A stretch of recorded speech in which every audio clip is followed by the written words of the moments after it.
Muy buenas tardes a todos, gusto en saludarlos de parte de la Escuela de Ingeniería en Construcción de la Pontificia Universidad Católica de Valparaíso. Es un gusto poder estar con ustedes esta tarde para una nueva sesión de webinar en donde en esta ocasión abordaremos los tópicos de técnicas de monitoreo e instrumentación de puentes. Nuestro invitado principal es un profesor de Brasil y el moderador y organizador de la actividad es el profesor Dr. Matías Valenzuela de nuestra casa de estudio. Quiero dejar con ustedes entonces a los dos protagonistas de la jornada y recordarles que nuestras actividades constantemente se están publicando en el sitio icc.pucb.cl, donde luego publicaremos la información y grabación de esta sesión para que puedan verlo en nuestro canal de YouTube. Así que muy buenos días a todos. Matías, gusto en saludarte. Comenzamos con esta actividad. Muchas gracias, Rodrigo. Un saludo a todos los presentes. Veo muchos amigos, muchos conocidos. Un gusto volver a verlos y reiniciar toda una actividad de webinars y de difusión en el área de la ingeniería estructural, en el área de ingeniería de mantenimiento y también, por cierto, en el área de puentes. Esta actividad nos encuentra dentro de un ciclo, como les mencionaba, de diferentes actividades, entre ellas un ciclo de cursos de puente. En particular, actualmente estamos en el tema de fundamentalmente mantenimiento y adicionalmente está enmarcado en lo que son nuestras actividades asociativas con varias entidades, entre ellas el Comité Nacional de Puentes de Chile, en particular el Subcomité de Mantenimiento, así como también IAPSE e IAPMAS en sus capítulos chilenos. En esta ocasión, con mucho agrado y mucho gusto, hemos invitado a participar a Rodolfo Montoya, quien es ingeniero civil de la Universidad de Minas Gerais y adicionalmente es doctor en el área de estructura de la Pontificia Universidad Católica de Río de Janeiro, ¿no? Adicionalmente, Rodolfo ha participado activamente en algunas de estas asociaciones, como es el caso de IAPMAS, pero también así en IBRACOM en diferentes niveles, ¿no? Y es un experto en el área de la gestión de activos, rehabilitación, y ha tenido experiencia también adicionalmente en lo que es la rehabilitación y el monitoreo de ferrocarriles. Así que con gusto lo dejo con ustedes para que nos presente su trabajo Técnicas de Monitoreo e Instrumentación de Puentes. Rodolfo, gusto en saludarte.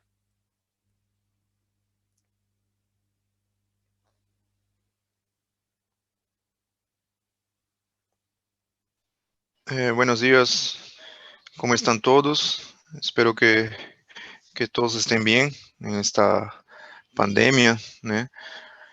Bueno, gracias por la invitación, ¿no? Voy a hablar un poco sobre técnicas de monitoreo y voy a enfocarme en los diferentes aspectos que utilizamos para, disculpen, para poder investigar una estructura, né?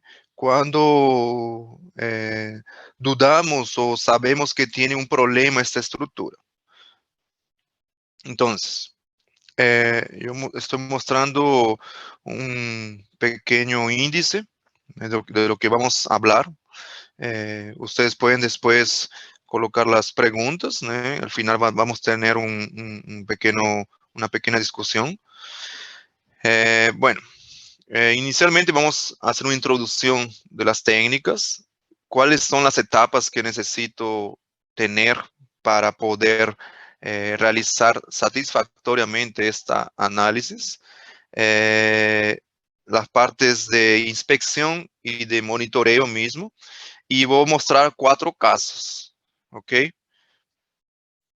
Entonces, inicialmente en mi caso de estudio es la parte de puentes de ferrocarril. Sabemos que el vehículo, que es un tren, él es bastante pesado, bastante grande, bastante comprido, como se dice, bastante largo, ¿no? Entonces, por ejemplo, cada vehículo, él tiene un peso que muchas veces es superior al peso del puente.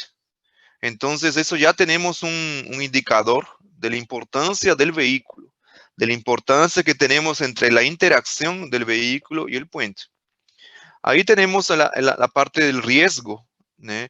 ¿Qué cosa es el riesgo? Es saber cuánto que va a me costar, cuántas consecuencias voy a tener por una posible falla, ¿no? Y la probabilidad de suceder esa falla. Entonces, juntando toda esa información podemos observar que tenemos un grande riesgo, ¿no? Cuando tenemos problemas en el puente, cuando fue ejecutado errado, cuando no fue acompañado, no fue evaluado adecuadamente la estructura. Entonces, todas esas variables me dejan con informaciones que voy a poder dar gestión de esta estructura.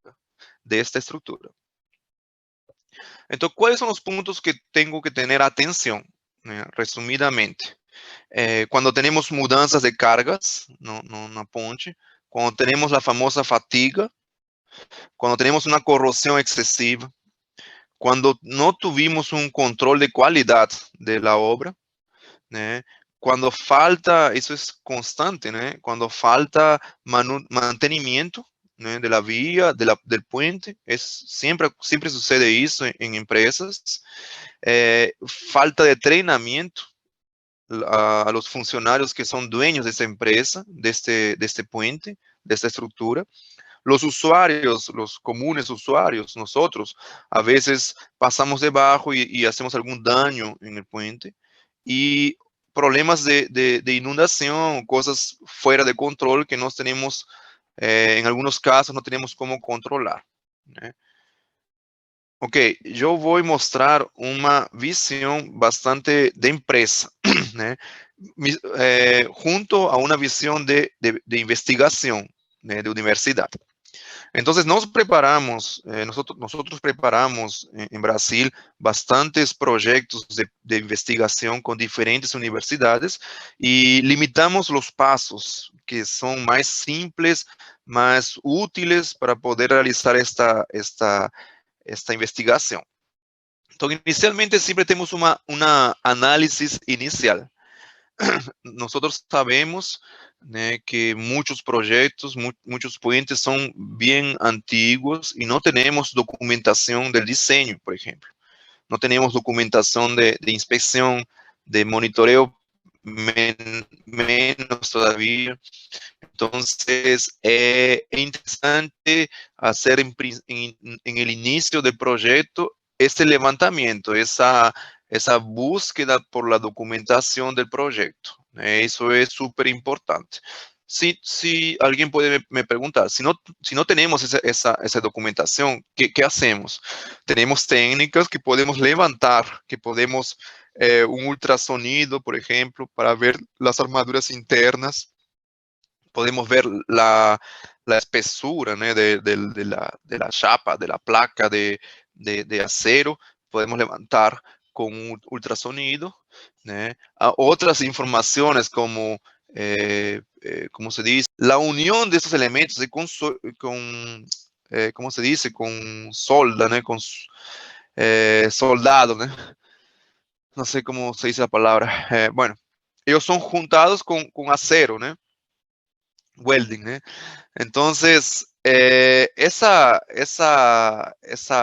junta, ¿eh?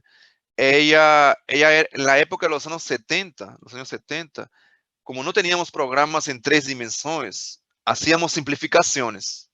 Y esa junta calculábamos como si fuese un elemento en una dirección solamente y no observábamos la otra dirección.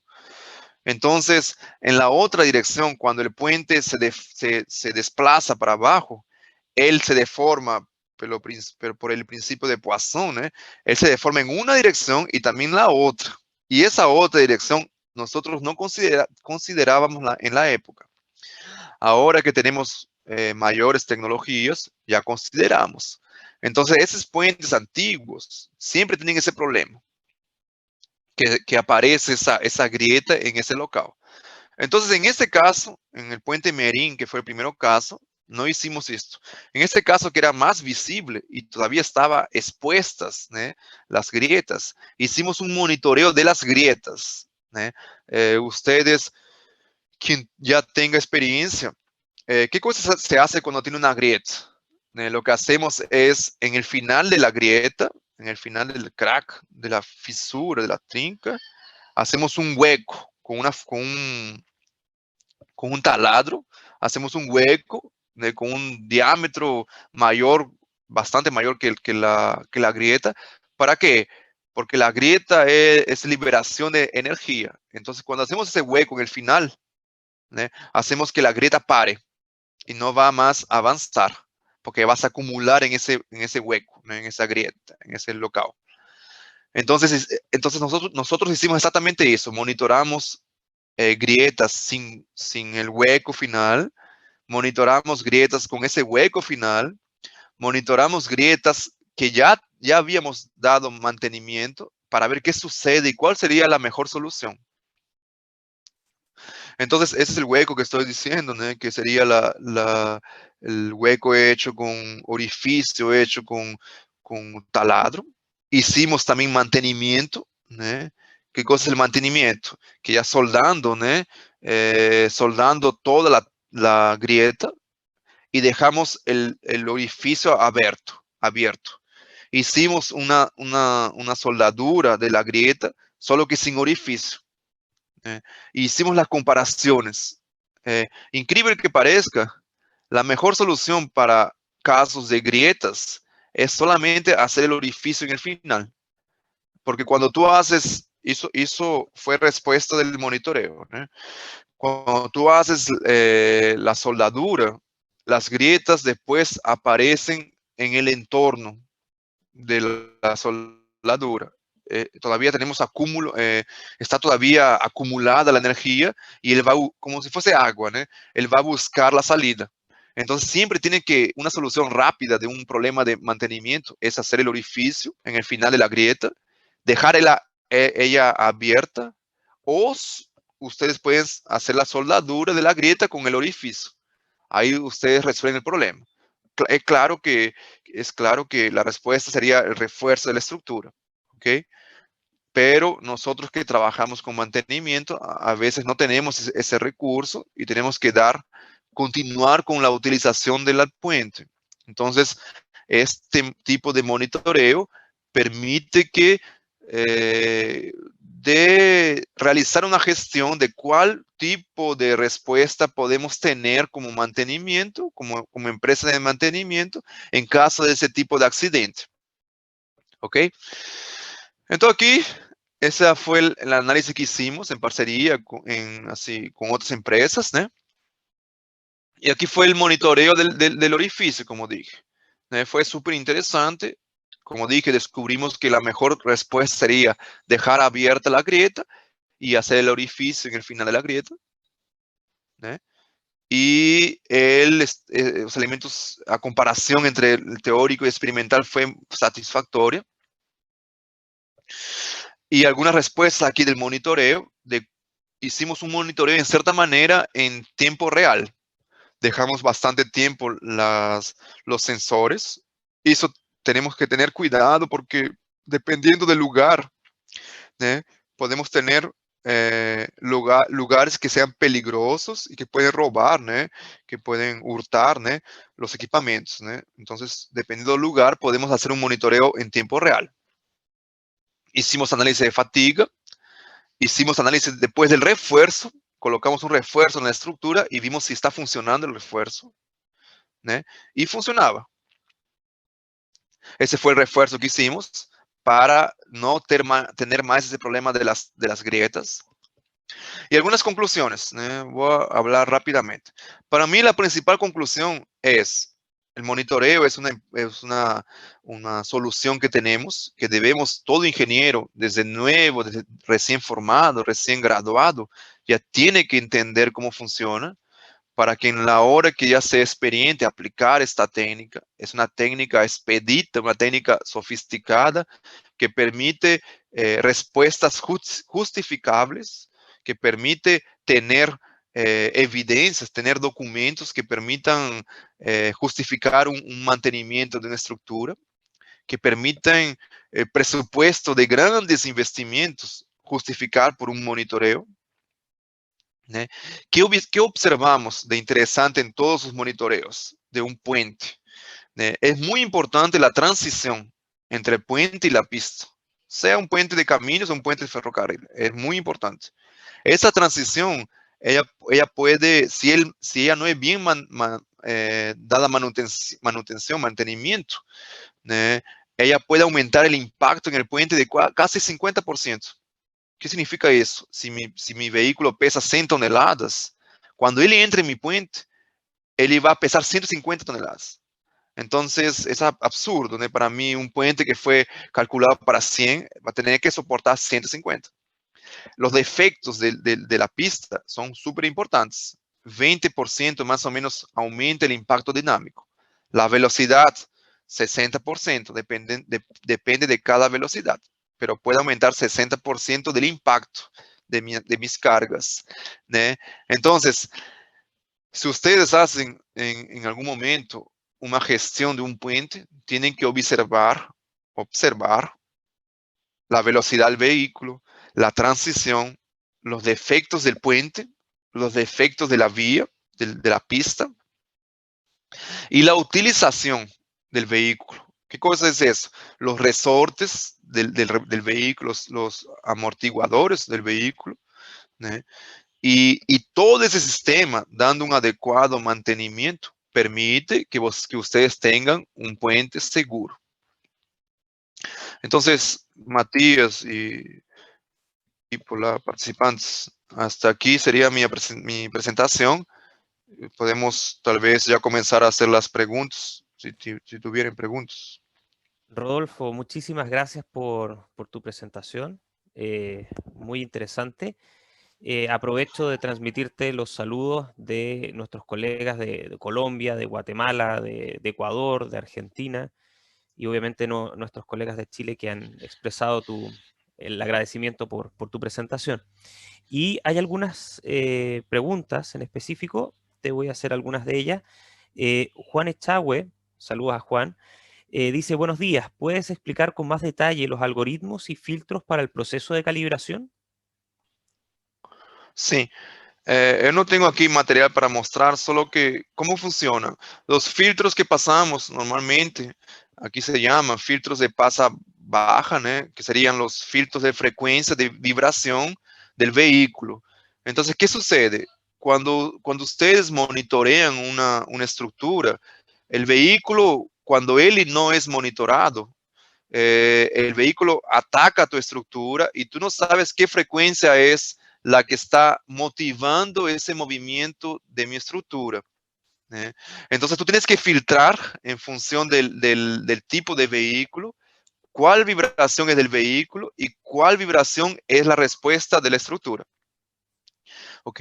Entonces, para eso, ¿cómo hacemos? Nosotros calculamos las frecuencias del vehículo conocidas ¿cómo se dice?, de documentos de él, ¿no? Calculamos los ciclos de los ejes y esa frecuencia, hacemos un filtro para esa frecuencia, ¿no? Entonces, ese filtro de esa frecuencia, tiramos de nuestro análisis, de nuestra análisis, tiramos y después vamos para frecuencias de viento, ¿ok? Porque el viento, en el caso cuando pasó el vehículo, el viento puede también tener solicitado el puente y también vibró el puente. Exactamente en el momento que pasó el vehículo, el viento vibró el puente. Entonces también eso hace que nosotros tenemos que filtrar, ¿no?, esa vibración, esa frecuencia del viento. Después de filtrar la frecuencia del viento, filtramos otras frecuencias, frecuencias de sonidos cercanos al lugar, frecuencias hasta mías de manipulación del equipamiento. Entonces esas frecuencias vamos filtrando. Ahí no final de cuentas, después tenemos varias técnicas para esto, ¿no? Estocásticas, ¿no? Probabilísticas, deterministas, ¿no? Entonces ellos hacemos de que tengan esas frecuencias filtradas, quedan las frecuencias que yo mostré en varias figuras, quedan frecuencias isoladas, ¿cómo se dice? Solas, ¿no? Esas frecuencias son las frecuencias de los modos de mi puente. Nosotros, para comentar, nosotros tuvimos un caso del puente de ferrocarril, él es muy rígido, muy pesado, y queríamos, en cierta manera, aquí se dice, excitar el puente, para ver solamente la vibración natural del puente. Solo que no tenemos cómo hacer solamente eso, porque teníamos que bater el puente con un martillo, grande. Entonces, en una de las fotos que yo mostré, no sé si puedo mostrar nuevamente, en una de las fotos que yo mostré justamente isso. Mostrei um martillo que hicimos. Está todo mundo viendo mi tela, né? Se ve, sí, sí. Sí. Aquí, ó.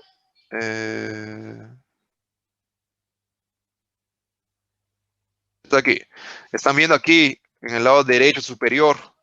Esa fue una prueba que hicimos con un martillo de 100 kilos. Ese martillo levantábamos hasta 2 metros aproximadamente, no, 1,80 m y soltábamos el martillo para ver si en ese punto la estructura era excitada. Como el puente era bastante pesado, no conseguíamos excitar mucho el puente, solo conseguíamos coger alguna frecuencia bien baja. Ahí tenemos que tener todo un tratamiento de dados para poder ver si la frecuencia es del martillo o si la frecuencia es la respuesta del puente. Entonces, más o menos hacemos eso. Son varias técnicas estocásticas, deterministas, de modo de vibración, que permiten calcular a frecuencia real del puente. Muy bien, gracias Rodolfo. Mira, nos comenta Martín Polimeni, también saludos a Martín, que además de felicitarte, consulta, con los datos obtenidos del monitoreo de los distintos casos y previo a las tareas de refuerzo, ¿se realizó un análisis de vida útil remanente a fatiga mediante análisis fractomecánico de la estructura sin refuerzo, de tal forma de determinar su real necesidad y magnitud? ¿Se realizó aquella actividad? Sí, en cierta manera hicimos, gracias por las preguntas primeramente, ¿no? ¿Qué cosa hicimos? Hicimos un conteo de ciclos de los vehículos, hicimos un levantamiento mecánico de los esfuerzos de la estructura y también hicimos, en cierta manera numéricamente, hicimos un estudio de mecánica de la fractura. ¿Cómo es eso? Ustedes deben conocer. Hacemos un modelo de la fractura, de la grieta, y con técnicas de mecánica de la fractura, observamos cuánto que es el crecimiento de esa fractura. Y comparamos con la práctica, con la inspección, y con los ciclos que faltan para que ese crecimiento sea peligroso y coloque en riesgo la pieza. Entonces, con esa información podemos decir, podemos permitir 5 años de utilización del puente. Eso sucedió en el primer caso, hicimos eso.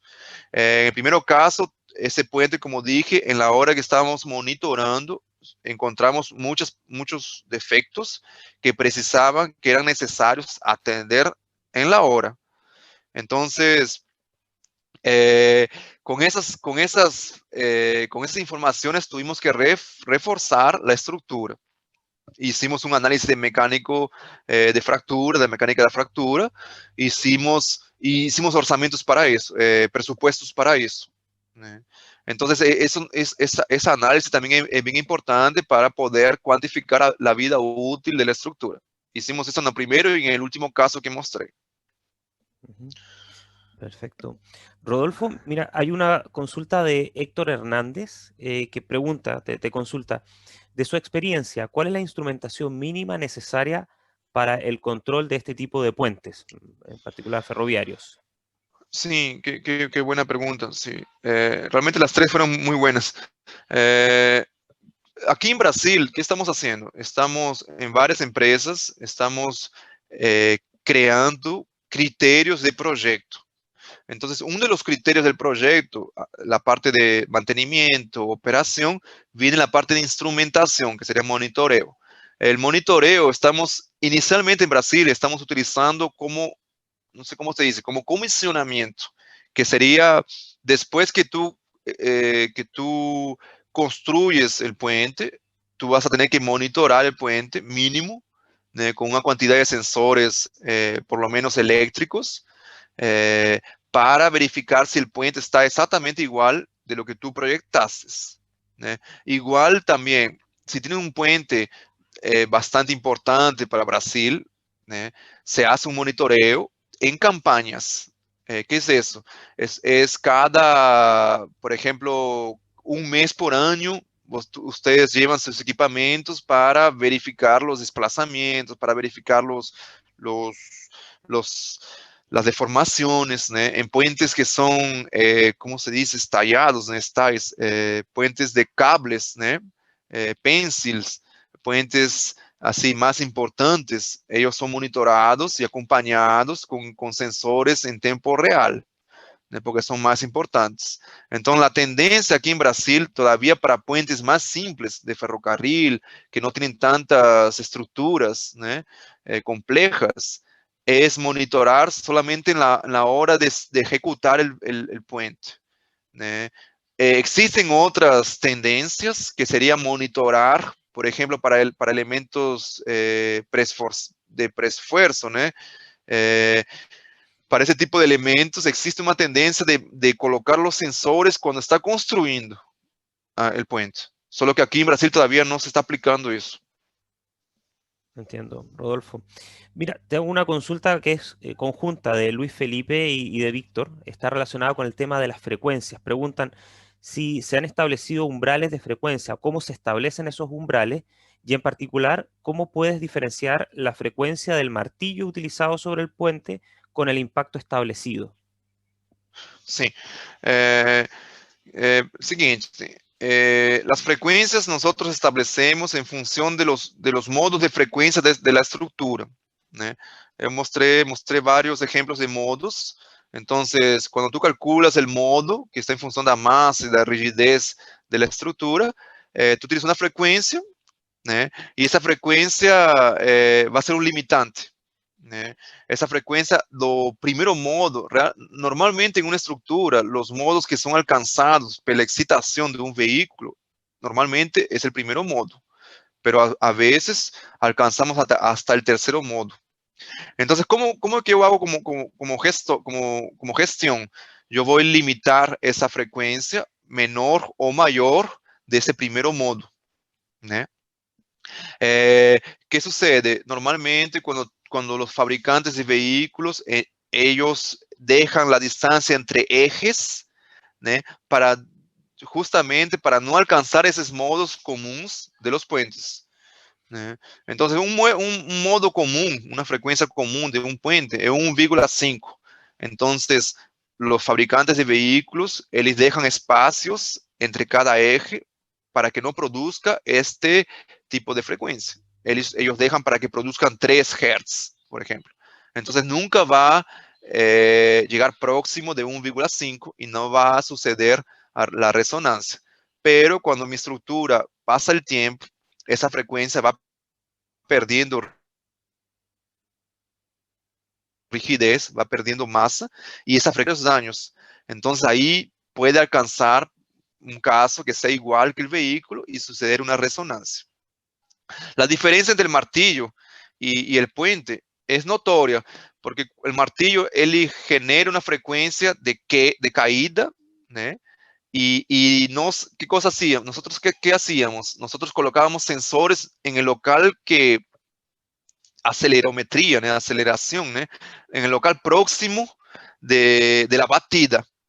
Igual que, no sé cómo es en Chile, cuando ustedes construyen pilotes, tienen un martillo que crava, que ejecuta el pilote. Entonces, para tú medir si ya está bien ejecutado el pilote, tú colocas sensores, colocas acelerometría, acelerómetros. Entonces, hacemos igual. con esa medición de esa acelerometría, tú sabes cuál es la frecuencia de vibración, de impacto del martillo sobre el puente. Y ahí tú después tú filtras esa frecuencia para tirar y ver cuál sería la frecuencia del puente. La respuesta que tú obtienes en el computador sería del puente. Perfecto. Rodolfo, fantástico, ha sido muy interesante tu presentación y te agradecemos el tiempo y la disposición a poder contarnos todas las cosas que has estado realizando y compartir además tu experiencia. En ese mismo punto, me aprovecho, ¿no?, de invitarte a ti, como también a todos los presentes. Ya les he dejado en el chat de nuestro webinar el enlace para nuestro Congreso de Puentes, un Congreso de Puente que vamos a realizar, como espero que estén viendo allí, en versión online, para que podamos participar sin problemas con esta condición de la pandemia. Es nuestro tercer Congreso Internacional de Puentes en combinación o en asociación con también la Universidad de Michoacana y la Universidad Industrial de Santander como parte de un simposio de puente. Y se va a realizar entre el 27 al 29 de octubre. Y esperamos, ahí les mostramos que, bueno, estamos coorganizando entre la Universidad Católica de Valparaíso, IAPSE, IAPMAS, el Comité de Puente, además el Ministerio de Obras Públicas. Y además, mencionarles que todavía hay posibilidades de presentar trabajos, por eso te lo comentaba también Rodolfo. Hasta el 30 de junio hemos extendido la posibilidad de presentar trabajos, así que dejamos a toda la comunidad y amigos de la ingeniería de puentes de Chile, de Latinoamérica y bueno, de Iberoamérica también, si quieren participar, ¿vale? Así que los esperamos, sean como asistentes o bien también como participantes activos de nuestro congreso. Les iremos informando, por cierto, de ello. Rodolfo, agradecerte nuevamente tu tiempo, agradecer a todos los presentes. Esperamos que con estas actividades sigamos impulsando y haciendo difusión de una actividad que creo que a todos nos gusta mucho, que es la ingeniería de puentes, y poder generar más integración en Latinoamérica. Así que hasta la próxima oportunidad y un abrazo a todos. Que tengan un muy buen resto de semana. Muchas gracias, Matías. Muchas gracias. Chao, chao, que estén bien. Chao, chao, profesor. Gracias.